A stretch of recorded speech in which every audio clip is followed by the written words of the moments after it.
While many Republicans on Capitol Hill have praised Speaker McCarthy and the debt ceiling agreement, others haven't been shy to voice their dismay. This is the very thing that we all campaigned to put an end to. It's time to go back to the drawing table. It's time for us to say no. This is not honest with the American people, and then it does not do what we've been told that it does. It's wrong. This town was cutting another crap deal that's going to put you more in debt with no real changes whatsoever. And Republican lawmakers Garret Graves and Patrick McHenry join us now. Congressman McHenry is also chair of the Financial Services Committee. And Congressman McHenry, I will start with you. You heard the criticism there from some in your conference. You've been hearing it all day over the past few days. What do you say to those conservatives who say that they don't like this deal? Well, first of all, it is a good deal. It actually reduces spending year over year for the first time in debt ceiling negotiations. It has $2 trillion of savings over the next 10 years, and actually has key conservative reforms like work requirements included in this. And we only control the House. We don't, Democrats control the Senate and the White House, obviously. So it doesn't complete the picture, but it is a better piece of legislation than what we have currently in law. So this improvement, this conservative policy, is the reason why they should support the package. Furthermore, I'd say the best way to get media attention in Washington is for one Republican to attack another Republican. And so that's the reason why we have a small group that's getting a lot of attention about this bill. Yeah, Congressman Graves, I mean, I'm curious about your response to them as well, given that you were a key negotiator in this. And I'm also curious, I mean, do you think that Democrats, that Biden actually got anything out of this?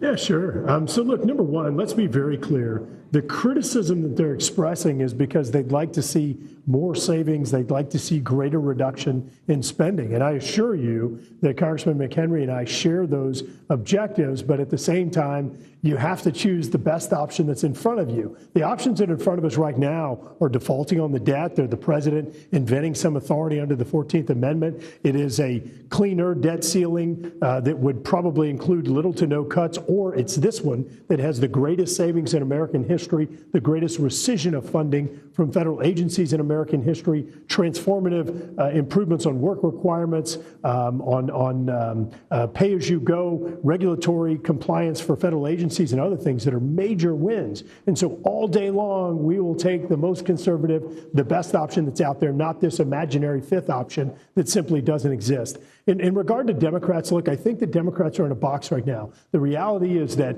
I think that the White House got schooled in these negotiations. There is nothing in here that they can point to that's a win for them. These are all conservative Republican wins that are in this legislation. But they're in a box because the president is up for a re-election. He has got to appear strong. So they've got to work to sell this among the Democrat caucus to help make this president look like a good negotiator, look like a strong candidate for re-election. And you both mentioned kind of the realities of governing in divided government, that this is kind of the parameters of a deal. Congressman McHenry, I'm curious about your perspective on how McCarthy has handled this. I mean, obviously, I think our viewers will remember the speakership fight. I know you have been a key ally of his.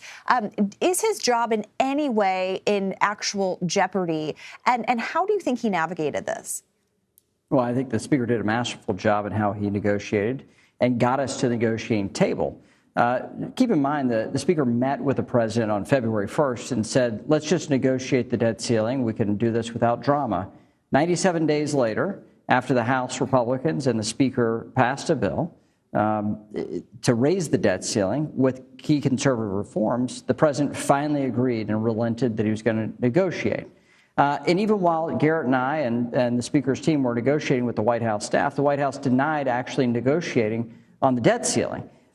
So, frankly, I think the speaker handled this in a masterful way, and the president handled it in a very incompetent, bumbling way, listening to Chuck Schumer's strategy and missing every strategic turn that they could possibly have had to make things better for their party.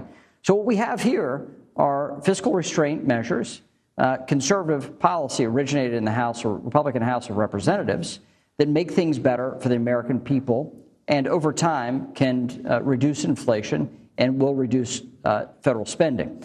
So that's what's contained in this package. No liberal policy, no set of trade-offs, just wins for a conservative vision for America.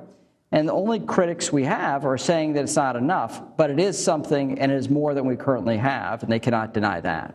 And Congressman Graves, since you've been at the center of these negotiations with the White House, can you quickly just kind of take us behind the scenes? What did you learn about negotiating with this president? And is it something that you think House Republicans can do on other measures?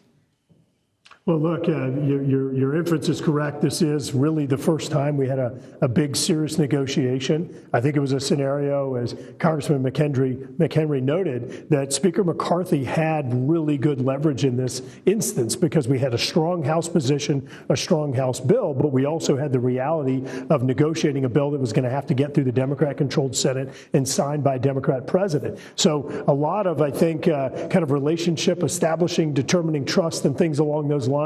I'll tell you, Shalonda Young, who's the head of the White House Office of Management and Budget, is really bright, very, very impressive negotiator. And we did have some very tense, strong negotiations over time. The meetings blew up, and we went back to our corners on multiple occasions. But look, I think it's because we pushed them to the absolute edge. We got the best deal that was possible. And I think what's important to note here, this is going to be the most historic agreement in history in regard to changing the trajectory of Washington spending, saving funds, and helping to get some conservative policy wins as well. So again, to my conservative friends that are out there asking for a fifth option that doesn't exist, what we need to be doing is supporting the bill that's the most conservative, that's the most transformative, and that's what this one does.